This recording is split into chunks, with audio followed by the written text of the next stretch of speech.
Good evening and welcome to tonight's show from DJ and TV, Disc Jockey News TV.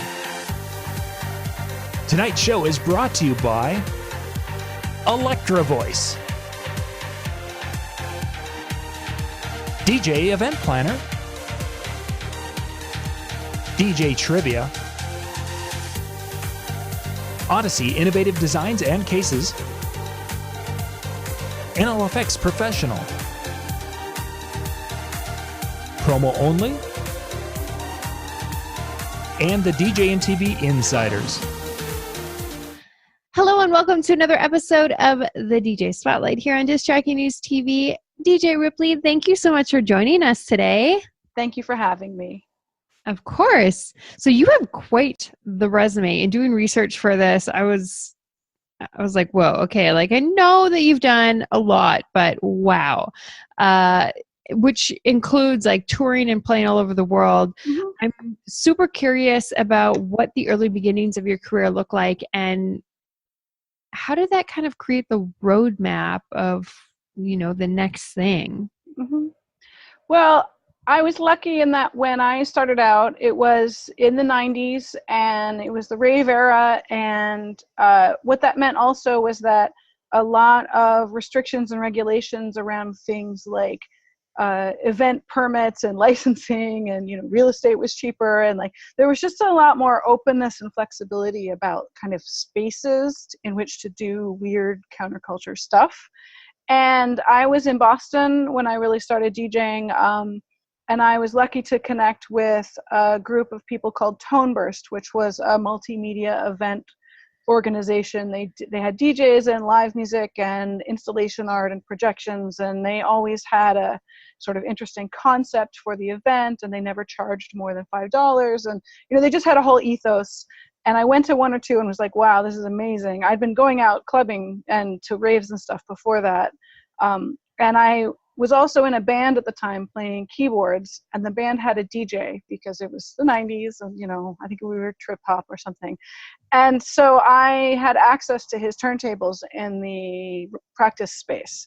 And so I started practicing on the turntables and started going to more of these events in Boston, especially these Toneburst events, which would also be in like warehouse spaces and underneath bridges and, you know, all that kind of thing. And they were just super open-minded. They were really open in terms of genre, but really close to my heart. They always had jungle and dancehall and usually dub and noise and hip-hop and all kinds of things. I think the first event I volunteered with was called Junk, and it was like a jungle and punk event. And it was super fun. And so when I started playing out, they were some of the folks that gave me my first gigs. Again, at that time, there was just a lot of other sort of open spaces and movements happening. So people I knew were taking over a warehouse space and putting in an art gallery. And they were like, we want to have music, you know, in the afternoons. If you want to come DJ, you can just set up and play. And, you know, we'll open up the loading dock door and people walking by can come hang out. And I was like, that sounds great. And, you know, all that kind of thing was just in the air. And so that was really a plus. And then it was also a bonus that Toneburst, especially and usually for Boston, I think, was multiracial, multigender, queer friendly, somewhat class conscious. Like they were really politically kind of on the ball. Not that they made big statements about it. They just did it. They just were it. And and that was like the community that I wanted to be a part of too. And especially in Boston, which was super segregated and a lot of the formal spaces are either really controlled or just aimed at kind of top 40 student sounds. This was like this amazing countercultural vibe that was happening. And so also people responded really well. Like I was always mixing. I usually kind of started by taking jungle apart into all of its elements and putting it back together. So I would always play dancehall and hip hop and industrial and hardcore and jungle and drum and bass as it became drum and bass. And just kind of expanding out from different genres and then back in again. And people seemed to really like it. And so I just continued. And then in '99, I moved to London and found a kind of similar group called Construct, surprisingly similar, just by accident. Some of them worked in a coffee shop that I used to go to, and then I started working in the coffee shop, and they were like, hey, we're doing this weird art event in the basement, or it was underground in a former public bathroom underneath Liverpool Street that had been converted into a bar, and they were like, come play, and I was like, sure, that sounds amazing.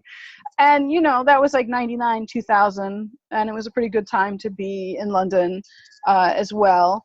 And then in 2000 I moved to New York and started doing warehouse parties and events with friends there, and caught just kind of the last wave of the pre-September 11th, again, like open spaces thing, because after September 11th, everything got shut down. If you were doing weird events in warehouses, or again, like, nothing was happening under a bridge anymore.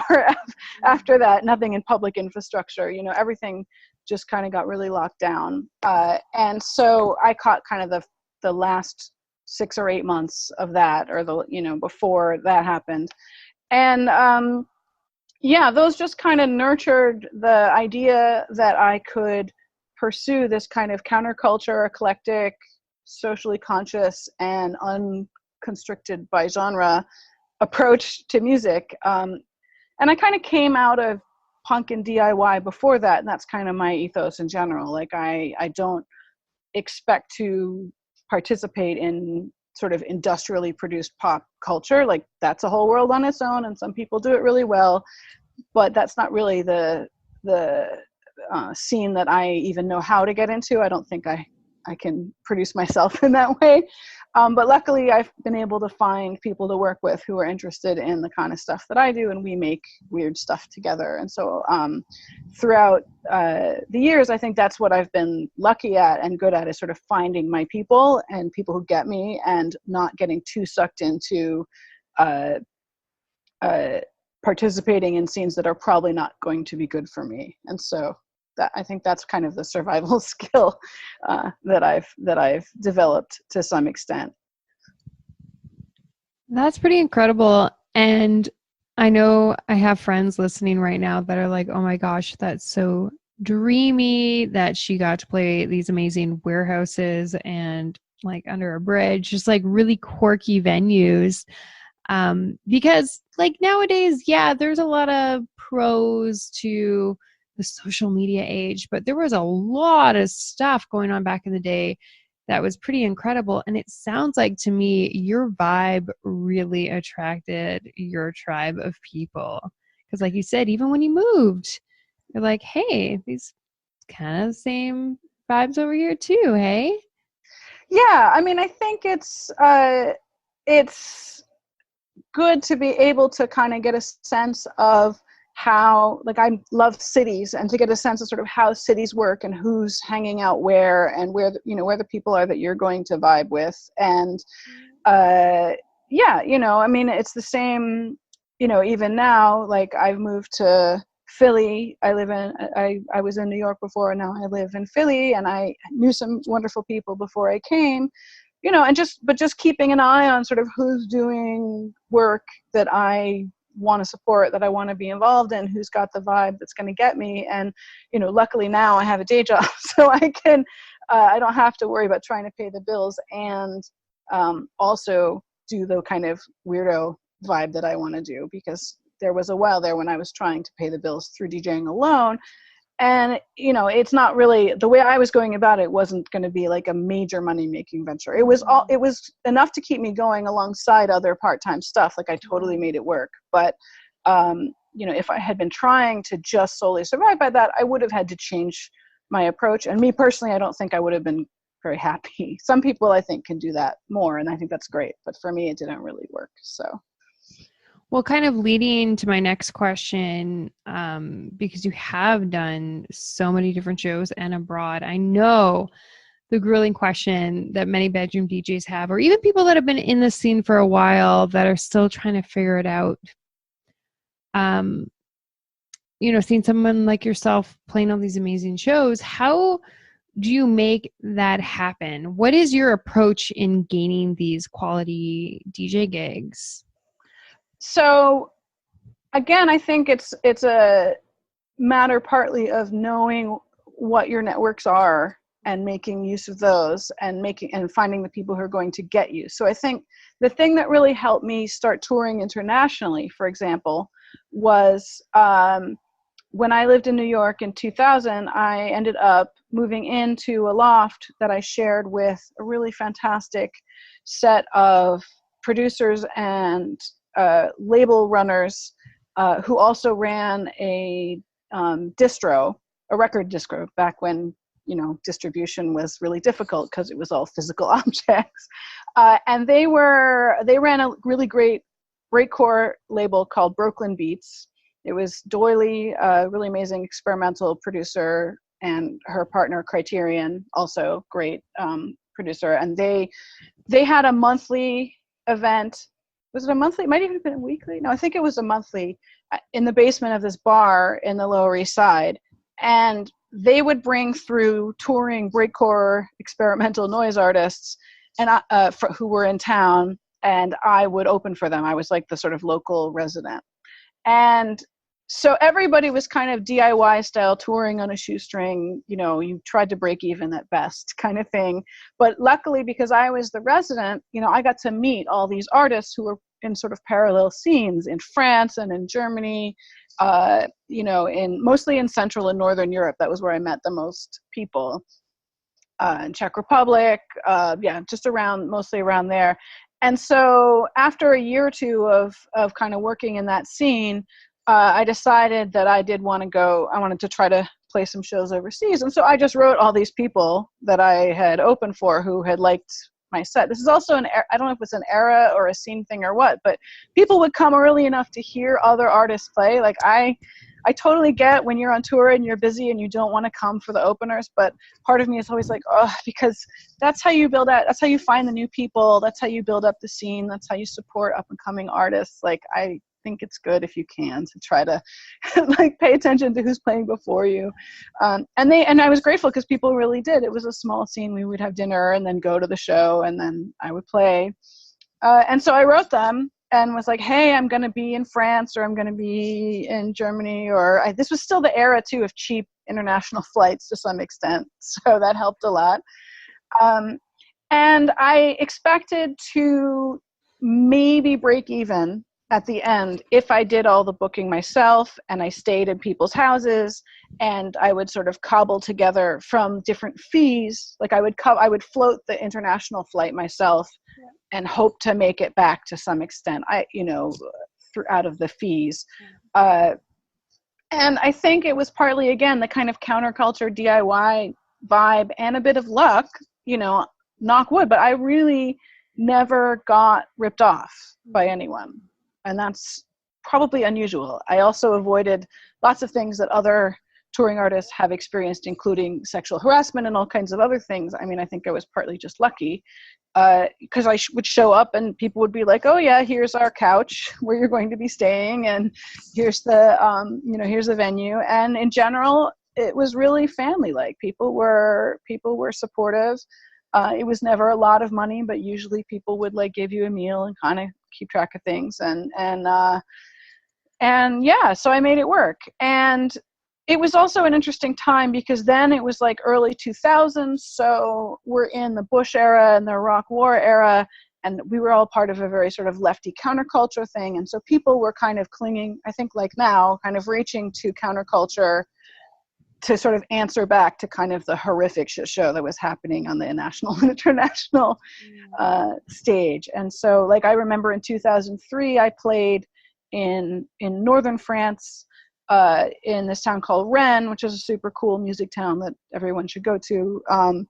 And I was playing and this guy came and was like, hey, can I MC? And this is not something I'm usually a huge fan of, to be honest, because if they don't know you, and they don't know what you're going to play, and maybe you're playing stuff with vocals in it, and then you just feel like you're a human jukebox.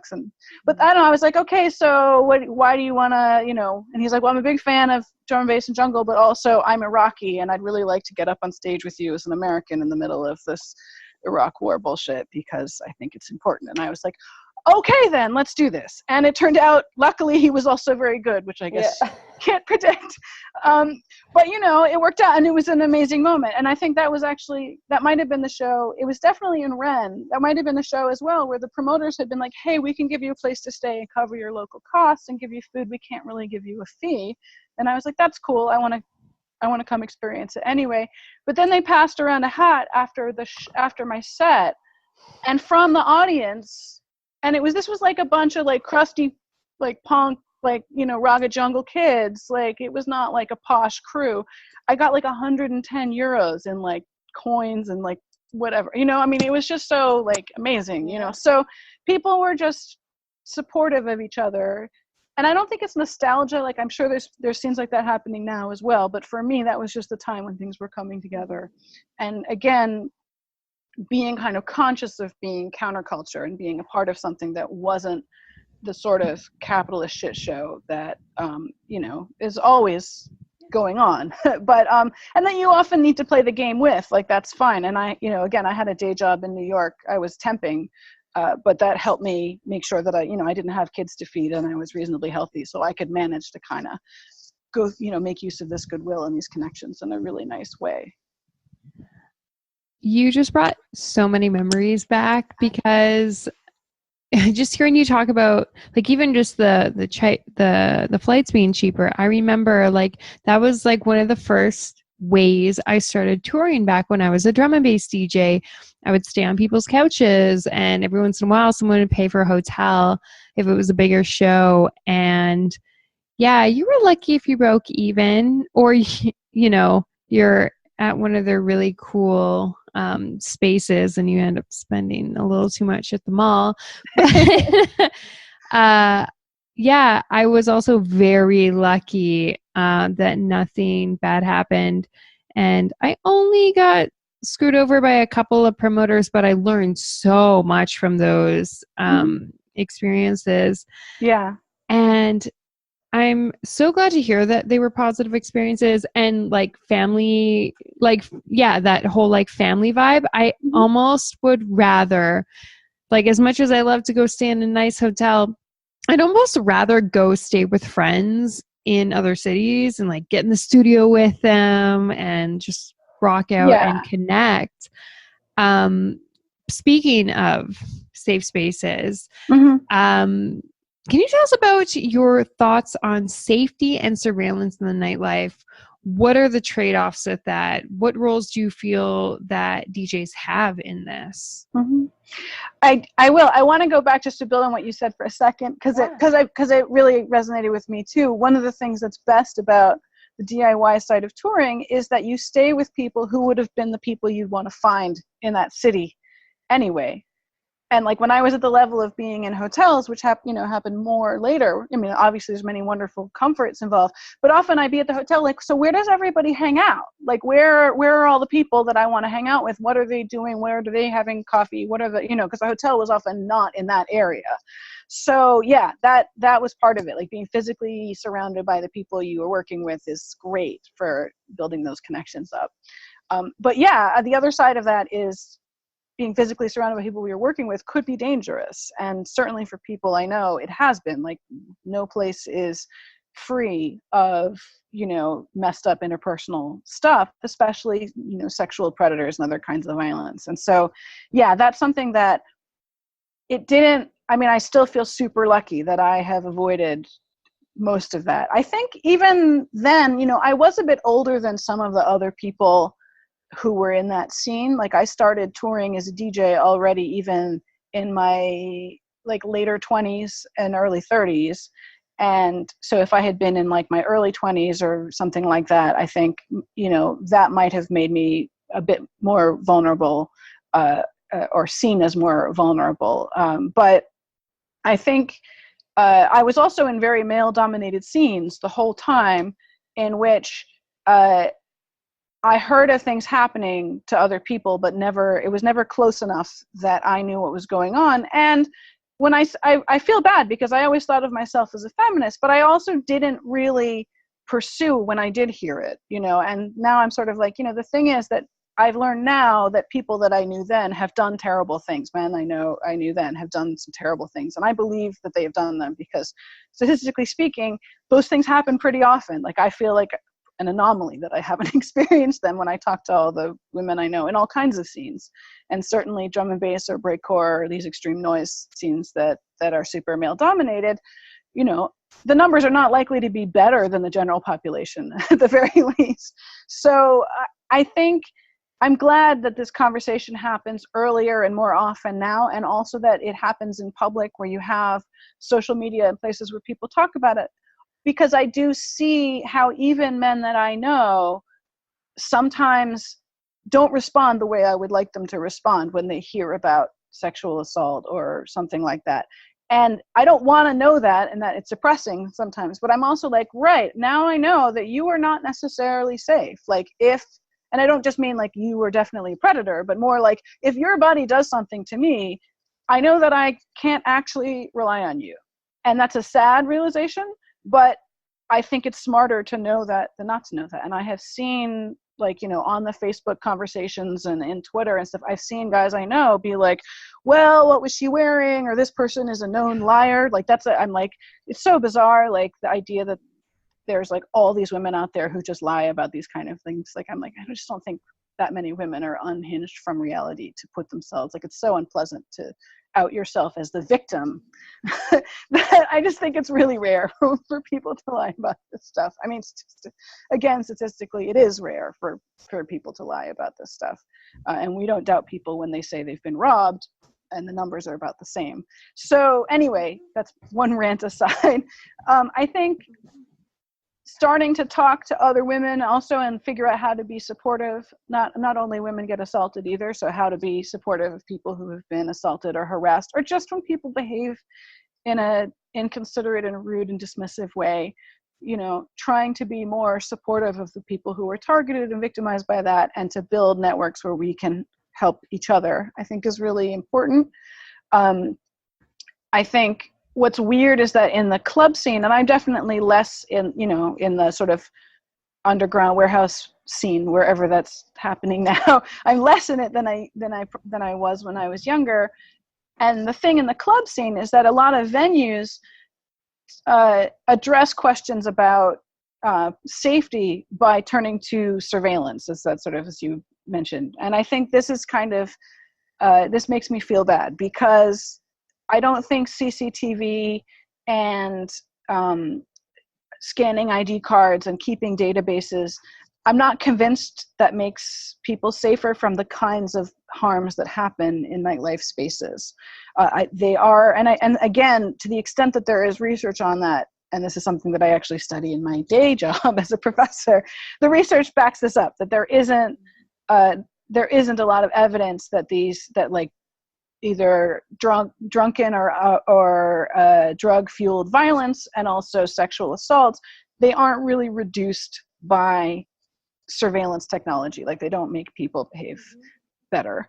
And they don't even help victims necessarily, because as we know, somebody can literally watch someone be assaulted and somehow make a story up about how that's not what's happening. Like like we are the like deep fakes, like it's in our heads, you know. So you see a bunch of people watch the same video, and a bunch of folks will just excuse the predator right there or find some way, you know. So I think there's this focus now in venues on, we're installing all these cameras, we're going to make everyone safer, and I'm just like, it's not going to work in that way. And so I think more than ever, we have to figure out how to work with each other to support, you know, better behavior. And that also means removing people who are predatory and violent from those spaces. And this is one of those things that I get really tired of, because there's this idea that removing somebody who's treated someone else badly is a punishment. And I'm like, that's not a punishment. That's literally just improving the venue that you are in. Like, if I'm a promoter and I know someone's going to mess up the vibe, I don't want them in my space. If they're going to assault another person, if they're going to even joke about and, you know, create a joking atmosphere in which violent people feel safe to be predatory, that's not the kind of person I want in my space. That's not punishing them. That's not, we haven't even gotten to the level of whatever that person needs to be faced with or do. It's just removing the harm to the venue or to the space that you're in. And so I think that's still where a lot of the conversation gets stuck right now, is that you see, like, I just saw this on Facebook, someone I'm acquainted with who was asked to leave a space, and they said, you know, I'm being asked to leave the space because people didn't feel safe around me. And again, there was this whole like, oh man, you shouldn't be punished. And I'm like, you know, again, the first priority is if people are really feeling unsafe, we need to think about what that's about, and we need to make sure that the spaces are places that are going to be spaces of positive energy. And so, you know, I don't think it's all about feelings. I think it is true that people can feel unsafe for reasons that are not rational. You know, I mean, there's certainly a lot of racism that makes white people feel unsafe when people who aren't white are around them. And I don't think that is a good idea. And also classism that makes people feel unsafe when they see someone they think is poorer than them around them. And I think we need to address, you know, that issue. But if we know that some kind of interaction has happened, the starting point has to be removing the person who has engaged in a negative way, you know, with someone else. I think that's just the baseline for going forward. And again, not as a punishment, but literally just to be responsible to everyone else in the space. And so I hope that we can have conversations as people who organize events, as people who are responsible for events, you know, as to how to do that better. And it is really hard, because also if you're doing events and you don't own a venue, you punt a lot of that responsibility usually to the venue. I mean, and I'm not excusing myself from this because I'm doing events now, and I'm not always authoritatively going to the venue and being like, you need to have this policy, because there are not that many venues that want what I do. You know, I'm doing weird countercultural stuff that doesn't, for like people who are going to spend $1 million at the bar. I need a space to do this stuff. And so it's hard. I get that it's hard, but at the same time, trying to be accountable, I think, is the important thing. So that's one of the things that I was talking with. There's a event organizer and DJ who does this great event called Yalla Punk in Philly. She's also DJ Rana Ransom, and she was the first person who I heard talking about accountable spaces rather than safe spaces. And I really like that, because you can't guarantee that everyone is going to be safe. Like, that's never going to happen, and it's not really a good goal. But you can say, here is the procedure by which you can hold me accountable for what happens in this space. And we have a procedure. And like, it's not just, oh, we have a zero tolerance policy. Because I'm like, yeah, I've been in lots of venues that say that. But the problem is when you actually talk to them, there's no guarantee how they're going to respond to you, actually. And if you say, here is how we are going to respond, we are going to be public, you're going to be able to see the steps, you can follow up with us, maybe there's an external organization, you know, of which there are now more and more, thank heavens, you know, that will check up on us. You know, Dance Safe has been originally more focused on, you know, drugs, but there's starting to be groups like Dance Safe that are also helping organizers and communities and artists deal with problems around sexual assault and harassment, you know. And I think these are really useful, and trying to find ways to create our own structures of accountability and hopefully provide those too. Because I think some venues are sympathetic, but they don't know what to do. And they're like, we're either going to call the cops or we're going to have security do something. And often neither of those groups are trained to actually address the kinds of things that we're actually concerned with. So I think trying to build, that's part of what I'm involved in now. And I work with, there's a group called 24 Hour Philadelphia that's doing many things, but one of the things we're trying to do is kind of brainstorm and bring together people who are concerned about these issues.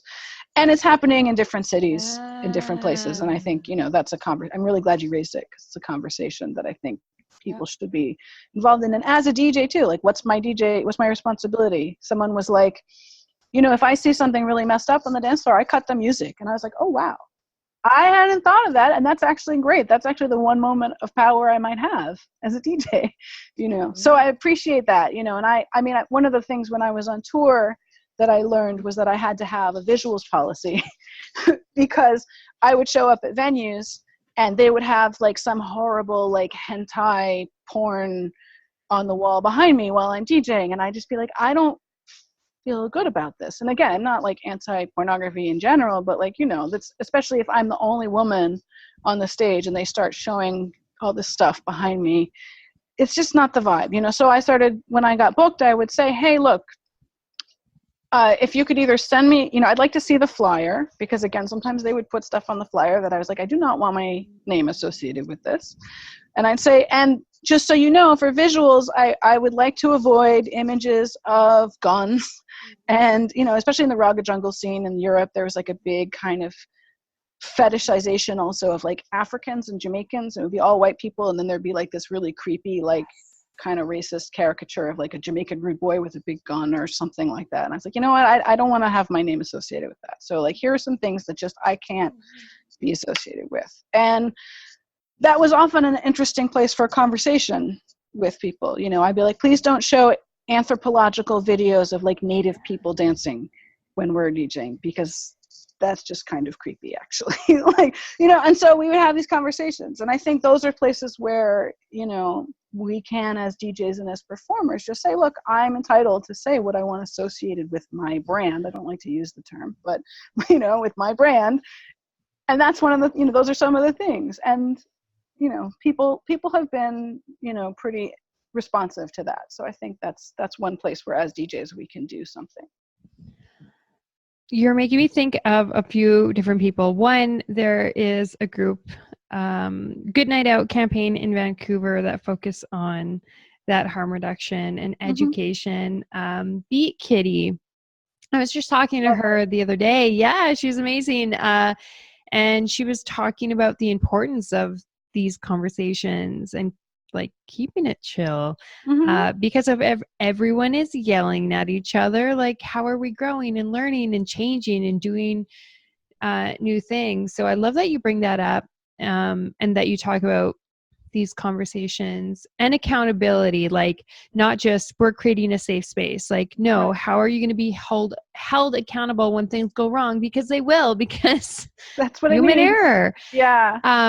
I know I have been at venues where I've been like, wow, are you okay? Like the person seems like very intoxicated. Maybe the person that they're with seems kind of abusive. Like, do you know them? How are you getting home? Like, notifying the bartender is one, like, don't let this woman have or man have any more drinks. Right. And like, let's call them a cab. Like, let's make sure that they're okay. And I've definitely been in situations where I'm like, look, you're going to need to talk to this artist because they have harassed me multiple times and I didn't realize they were going to be here tonight. As a replacement DJ, like, I need you to let them know. I need you to come up with me and say, all right, she's playing now, because the way people respond to you can be completely different when somebody else is there, right? Yeah, so absolutely. like, learning how to protect yourself and those around you. Yeah, I love the conversation we're having here. And I know that you're also you're aimed at putting important women in that DJ history and culture, like, into Wikipedia, which is so cool. I don't know how you do that. Maybe you could touch on that and how you're trying to make it happen. Sure. Yeah, I think part of what has been interesting about being involved in music for a really long time, and being involved in scenes, including like the breakcore scene, which are quite small for a really long time, is seeing how people make history or write history or tell history about things that you've experienced. And one of the things that I've noticed, and it's not unique to me or my experiences, is that people tend to forget or leave out women all the time. And I mean, I know that we've both been in conversations online about this, you know, where you'll just see people will credit, if it's a tag team, right, people will credit the male performer and not the female performer. You know, if it's a multi-gender group, people tend to praise the men and just not name the women. And I've seen this happen with all kinds of genres and all kinds of scenes. And I've now seen it from having been involved in a lot of them, where people will literally be like, oh, here was this amazing show, and here are these 6 artists. And I'll be like, there were 7, you know, and I was one of them, you know, or that kind of thing. And not only me, but usually the one that slips out is the woman, if there's only one. And I think one of the ways that this hit home for me was that I actually was doing research for my day job, writing about the history of Jamaican music. And I found out, after having done years and years of reading, that one of the sort of people who had fallen out of history, of sort of DJ history, was a woman named Doris Darlington. And so this is the first of those entries into Wikipedia that I did. And she was the mother of Coxsone Dodd, who's a very famous artist who's founded and producer who founded Studio One, one of the big 3 recording studios in Jamaica. But what's interesting is that when Coxsone Dodd was first setting up his sound system, he would go away to buy records, and his mother would run the sound system, including playing the records while he was away, which makes her a DJ. Yeah. And it makes her one of the first DJs. And yet she's only recorded as Coxsone Dodd's mother, who would run the system when he was away. And I'm like, so the fact that she's a mother erased the fact that she is a DJ, right? She's not really a DJ. She's just his mom running it while he's away. It's like, well, actually, you know, and I was like, why don't I know about her? You know, I've been reading about Studio One and Trojan and all the big record labels and all the histories, and no one mentioned that she's actually, you know, she's a DJ. And so, and this is something that's true, again, in all kinds of fields, you know, from like the history of the history of computers, right? The first computers were women, right? And somehow, when this history gets told later, that women's participation just kind of evaporates. And then it becomes, why are there so few women? Which is the most boring conversation ever. But what's interesting is, in a lot of those cases, the answer is because they were pushed out and then erased. And so I just had a couple sort of interests in, you know, there was like a feminist Wikipedia edit-a-thon, and then when they invited a bunch of women to come, or a bunch of people to come and put women into Wikipedia, because Wikipedia editors are also overwhelmingly male, and Wikipedia, especially in its arts and music pages, is overwhelmingly male. And what's interesting is that there's a lot of structures that prevent this from changing, that are sort of seemingly neutral and unofficial. And so one of those is that because Wikipedia relies on official publications, and women are often left out of official publications, you can't actually necessarily put all those women into Wikipedia, because they end up saying, well, we don't see any other publications that verify this, or not, we don't see enough, so we don't know that they're important. And one of the interesting examples of this is I also created Heather Hart's Wikipedia page, and she didn't produce as much as Frankie Bones and Adam X, but she ran a zine and was, by every account, sort of the social backbone and heart of the early New York rave scene and the storm raves. But all of that behind the scenes work that women often end up doing doesn't often get written up. And so I had to fight. They flagged it for removal twice. And I had to be like, look, if you want to have a history of people who are not normally talked about, but who are important, you need to understand that you can't just say, well, why aren't they written about in the history books? Because it's the same reason, like you haven't heard of them before now. The kinds of labor that especially women do doesn't get written about. And I was thinking about this again, actually, just today, because I saw that Yuko died, rest in peace, right, who was behind Trouble on Vinyl and Renegade Hardware. And there was a really nice tribute that another DJ, I forget the first DJ I saw who posted about it, did about her. But I was like, you know, you would not necessarily know that there was a woman involved in, you know, I mean, and this is actually true, you know, for a lot of the, you know, the labels that are extremely male dominated in terms of artists. I'm thinking of like Rag and Bone and Soldier and, you know, all these things, right? But Trouble and Vinyl too, and Renegade Hardware. You know, this woman was doing all kinds of incredible labor behind the scenes, keeping people connected, you know, promoting, booking, talking to people, being a social backbone, without which none of this happens.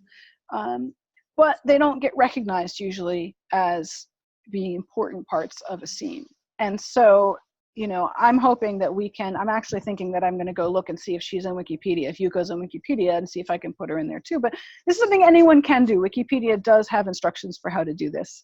It is a little fiddly, but also if you look in your town, there's often edit-a-thons where people try to put people into Wikipedia or things into Wikipedia that aren't there. And you can join an edit-a-thon and someone will help you write your own article. So that's how I first got involved in that. And, you know, I mean, Wikipedia is not the be all and end all, but I just got fed up with not seeing the names that I thought were important. So, so I'm hoping that we can get a better sense of, you know, who has always been involved and who, you know, women have always been involved in all of these scenes. And so just recognizing that, those contributions, I think, can make it easier for other women who feel often isolated. Like when you look around and you don't know that. You don't know from looking at Trouble and Vinyl that a woman was involved in that label, you know. So Thank you. Thank you for the work you do. That is so crucial. And when you said the part about, you know, people being like, oh, why do I know about her? I immediately thought of something you immediately mentioned was, why isn't there more women? We are here. We're fucking here. And I can't tell you how many times somebody says to me, like, why aren't there more female DJs like in Winnipeg? And then I named 10. Like, you know, and they only know of one other one that they heard 5 years ago. It's like, well, first of all, you have to start demanding that we have more diverse lineups. And I remember, I'm going to forget her name. She's Abby Wambach's wife. She wrote a wonderful book called Love Warrior. And she talked about how, like, you know, as this Christian woman reading the Bible, when her husband had cheated on her, the people within her congregation are like, you know, you need to be there for him. And they used some sort of translation in the Bible that they thought meant that the woman is like the server of the man. And she's like, this is such BS. You know, he cheated on me and I'm supposed to like help him through this. Yeah. And so she left the congregation. She's like, you know, she's a Christian, and she's like, no, I gotta look into this. And she looked up the word, and it turns out it meant warrior, not server of man, and which, you know, inspired the Love Warrior book. But she talked about how, like, we need more women at the table, because if you're not at the table, you're on the menu. And which I just freaking love. And I know there have been so many times where, you know, there have been these call outs where people are like, okay, so what DJs do you want to hear play at this show? And someone will mention a woman, and there's no women being booked. Actually, like, I remember questioning one group, and somebody had said, oh yeah, they booked a woman, but she was actually dating the guy that had the DJ gig, and so he just let her play a few tracks. And it's so interesting because if you talk about it, people can get really upset. They can be like, oh, you know, we're booking on talent, not on gender. And we're like, I hear you, but if they're talented and you're still not booking them, then what's that about? Like, and I've gone to these parties, like, these aren't rock star DJs. Like, people slip, people have like some awkward sets, and I know you're not like booking the top quality DJs out there. So don't act like, you know, introducing somebody outside of your friend base would be a negative thing. Yeah, I mean, I think it's lazy, because first of all, you don't just book the rock stars because nobody can afford all rock stars. So you also, I feel like as a curator, are trying to bring in new and up and coming talent, and maybe you give them an opening slot or whatever, there's lots of ways to do it, but that's a great way to, if there's a woman that is starting out, you can be like, hey, we've got an opening slot, we've got a closing slot, like there's ways to make it work. And still, if you don't know folks who are, or can't afford folks that are at the top of their game, or are coming from far away. But then also I'm like, don't you try hard to find good artists?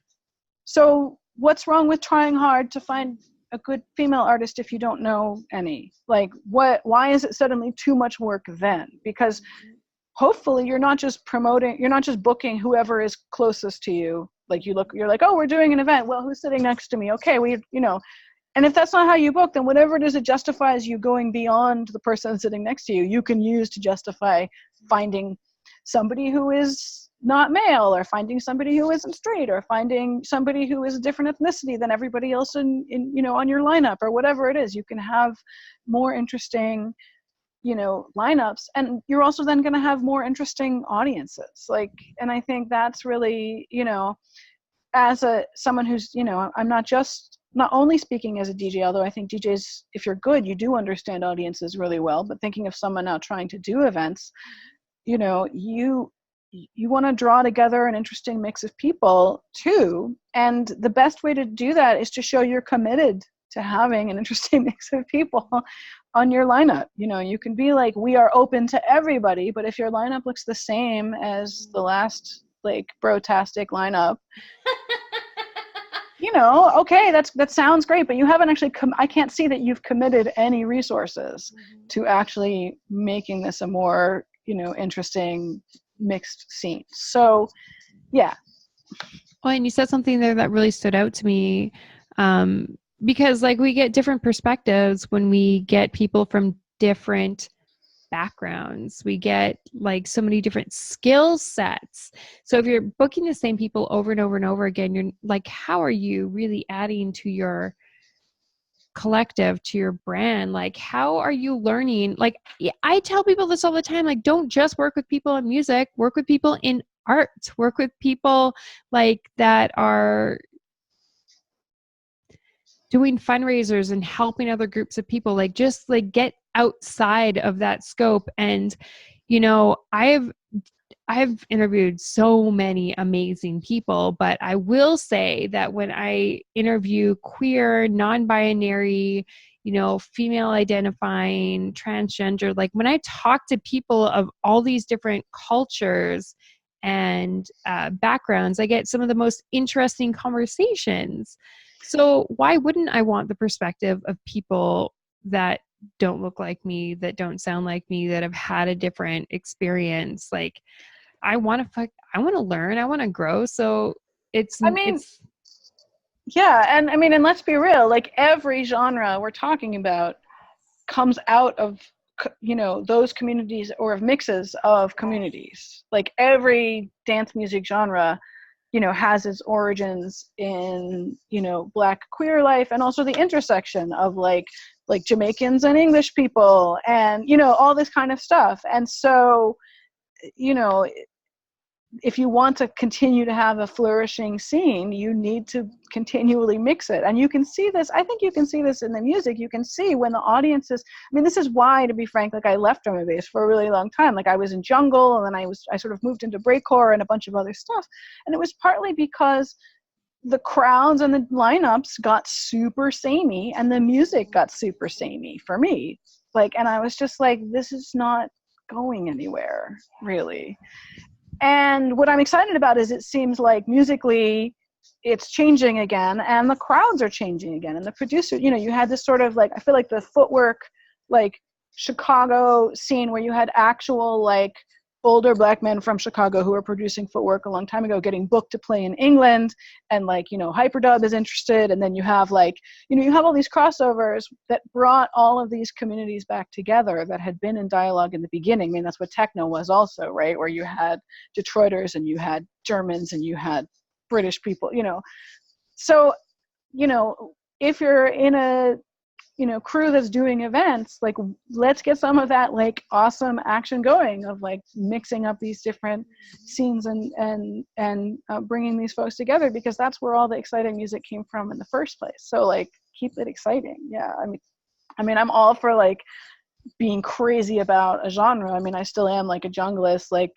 from the first, that's the first music I ever DJ'd, but that music was hybrid music, from the beginning. And that was what I liked about it. Maybe it's also because I grew up in like a super segregated, like white part of Boston.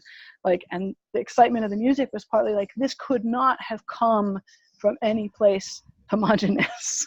It's just not possible. And like, that's what I want, and that's the vibe I want. So I think, yeah, that's where I'm like, a lot of promoters that are like, oh, it's too hard to find a female DJ, or it's too hard to have a lineup that isn't all white. I'm like, that's not very creative of you, is it? like that's not like, if you would boast about how much time you spent digging for records or tracking down some obscure artist, you can boast about that labor some more. Like just do a little more of that. Like that's what, and the music will get better too. I mean, that's kind of the happy outcome. I'm like, okay, you should like, we got to keep these to like 20, 30 minutes. I'm like, fuck, this conversation's so good. And I must say, for the Where's All the Female DJs, I have interviewed more female DJs than men. So some of them are here, by the way. I mean, if you ask me like to list my favorite DJs, it's going to be majority women, because that's who I mess with. That's who's around me, and they're amazing. Like I don't have to be like, if you were to say, who are your favorite female DJs in Estonia, I might have to do a little research. But if you just ask me who you love, I would be like, B Kitty, Anna Morgan, Olive T, I mean, the Dance Pit, you know what I mean? Like they're just there. That's the people that I listen to and I see, and they kill it. Bearcat, pre-Columbian, Christina. Hook me up. Yeah. Hook me up. I can, but like that's, once you start connecting, everybody, people are talking to each other and you find out. And that's again where I'm like, all the people are like, oh, I can't find women DJs. If you can't in the beginning, that's okay. But the next step is, okay, so how do I find them? And once you find a couple, you're going to find some more, and it only gets easier. So, like you said, lazy, right? I mean, in the end, especially if they're established, I'm like, oh, please. Like people who've been running a night for a long time, I'm like, it can't be too hard for you. You're just lazy. Like, if you're starting out and you're DIY and you've never done a show before, I get it. Like you get a little slack to figure stuff out. But at some point you should put in the work, because it will be better for everyone. Well, on that note, I would love to hear your opinion on what you feel people allow to hold them back. And what are some measurable actions you think artists can make to help create space for themselves and others around them? I think when people hold themselves back, I'm sort of wary, because I think sometimes that's self-preservation. Sometimes it means you're not in the environment you need to be in. Like, I don't, like you can push yourself into a scene and be like, wow, this actually kind of sucks. Like, usually if you find people who vibe with you, you don't need to hold back, and that's how you know what I mean, is you feel it, you feel freer. And so for me, it's more, trust your instincts, and I think especially with women, and again, with non-gender conforming people and people who are, vulnerable or marginalized, usually everyone's encouraging you to ignore your instincts and put yourself out there in a place you don't feel comfortable. I'm like, I think actually trusting your instincts and following where you feel comfortable along your most vulnerable points. So like as a white person, it's harder for me to push myself into more anti-racist and like multi-racial environments, but that's okay. I should push myself in that way. But like when I don't feel good in a space as a woman, I'm like, you know what, like, that's fine. Like we don't have to go to all these places all the time. Or if I go, I'm going to find my allies. I'm going to go with a crew. I'm going to figure out my escape plan. I'm going to figure out my backup plan. I'm going to figure out these kind of things, So I think it's as much trusting your instincts as it is overcoming, self-doubt. I mean, obviously, it's good to develop skills and confidence and feel proud in your confidence, and finding people again who support you, people who don't tear you down, avoiding narcissistic and abusive people, and learning to recognize what that is and not feel bad about it and just cut out right away and not get sucked into it. That's also super, I think, important for that. And then, and also for, for supporting other people, you can't do much if somebody is trapped in a horrible, like an abusive relationship, or trapped with someone else. You can't intervene in that you can't force people to be in a position they're not in, but you can always sort of provide perspective. And if someone isn't fully trapped but is just sort of coming into a scene, you can be like, yeah, I don't fuck with that guy, like he's not nice to people. And for me, coming in when I was just trying to figure out what's going on, I just be like, oh, okay, so is this how things are? This is how we treat each other. And I was lucky that I was with a group of people who were really good. But you learn from your environment. So if you come into a scene where there's someone who's a messed up abuser, if no one's pointing that out, if no one's giving you another option, you go, okay, I guess this is just how it is. I feel bad all the time when I'm around this person, or I feel insecure in this person, in my talents, and this person puts me down all the time. So I think just being aware that we all have places where we can extend support to someone when we see them, and show them they don't have to be dependent on some jerk, and again, not just in an emotional relationship or romantic relationship, but in a professional relationship too. Be like, that's not an appropriate way to treat a colleague or an employee, and I don't think that's, I'm not going to mess with this person. I don't go to that venue because the owner, sexually harasses his staff, those kind of things I think are really important to show that it's okay to draw a line, and that we can build things that aren't dependent on those spaces, I think is really important, and also not to do it in isolation. And this kind of goes back, you were like quoting, you're talking about be kitty and not being confrontational. I think sometimes you have to be confrontational, but the way to reduce that is to be prepared ahead of time, so that you don't get to the confrontation, and so saying, hey, look, there's this event happening at this space, and I happen to know that like the security there are real jerks. So let's figure out how we're going to deal with if things go wrong, or if we need help, or let's figure out our plan. Let's look out for each other. That kind of thing I think is really important. And so, and there's a lot of this that's sort of employment related too. And again, it's like, it's much better not to be alone if you're going to stick up for yourself against someone who's booked you. So trying to find ahead of time who is going to have your back. Yes. So if the promoter is a creep, you can be like, hey, I really got to get out of here. Can we like share a cab home or something like that? And you already know that other person is down, because that's the worst, when you're stuck somewhere and like you're vulnerable and you don't have anywhere to go. You don't have anyone to rely on. So like trying to plan ahead for that and to find your allies, find the people who got your back, I think is really important. And that only comes with time. Like you said, sometimes things go wrong and you learn from them, and that's okay. But like getting to that point where you can figure out how to support yourself and support other people, I think is super important. 100%. And I love that you mention allies, because like my buddy Mark, nobody messes with him. He is very well respected in the scene. And we've had this conversation before where like, the old junglist raver DJ me would want to like be super firm, and it would always blow up in my face, and I would turn into like the nightmare artist to work with. But like the exact same like firmness from him, which I think he kind of like takes it a little over the edge. People are just like, yeah, respect you, man. Yeah, whatever. And so like we'll go out and about, and he's like, don't worry, I got it. And I'm like, I appreciate my ally, and I appreciate that he's there supporting and booking mostly female lineups when he's throwing parties. When we're having this conversation, I'm like, man, that's such a piss off though. Hey, like I should be able to just say this and it not be a big deal. And he's like, absolutely, that is bullshit. But people remember that, they see that, and they're like, do I want to work with this other person that tried to screw over my friend because they thought like, oh, I respect you, Mark, but not gonna Like, Yeah. it's important to have allies, and it's important that they also acknowledge that and don't turn around and work with those same people after they've treated their friends like that. Yeah, exactly. People who really have your back genuinely. And, you know, I mean, one can hope that they call out their buddies when you're not there, right? Like that they say, hey, that's not actually a cool way to talk about someone.